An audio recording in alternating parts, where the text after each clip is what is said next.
This is Tim Bryce with my column entitled Intelligence.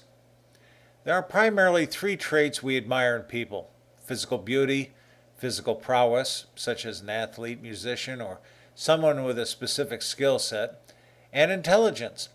Of the three, intelligence is perhaps the most awe-inspiring and perhaps the easiest to fraudulently emulate. I think I can count on one hand the number of true geniuses I have met in my walk through life.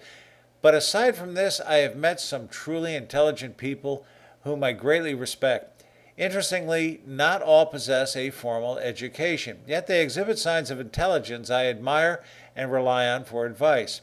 Some people believe a person's vocabulary is a distinguishable characteristic of intelligence. It may be an indicator, but it is certainly not proof of intelligence.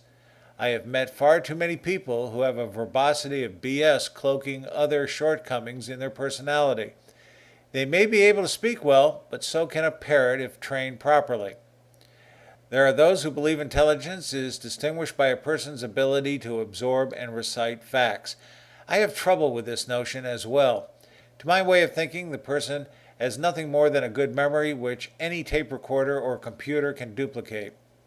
To me, intelligence is the ability to apply logic towards solving a problem. Knowing facts and possessing an articulate vocabulary is nice, but knowing how to put it all together to solve a problem or achieve a goal is the real measure of intelligence. From this perspective, I have met a lot of people with basic street smarts who are far more intelligent than a lot of college professors or savants I know. In other words, I have more respect for a person who can think clearly for himself than a person who can do nothing more than parrot facts and figures. Sometimes we confuse intelligence with experience. Under this scenario, a person who has lived through many experiences and learned from them can pass this knowledge on to others who may perceive the person as brilliant. Probably the only thing smart here was that the person learned from the experience. IQ scores don't necessarily impress me either. I remember a classmate in high school who allegedly had a high IQ score. I found it rather amusing that he failed the written portion of his driver's test on more than one occasion. I think he was looking for the meaning of life in a stop sign. I've also found a lot of people like this who simply want to be paid because they are smart, but don't know how to work productively. In other words, they may know a lot, but they have trouble applying it. Those who are perceived as witty tend to fall into this category.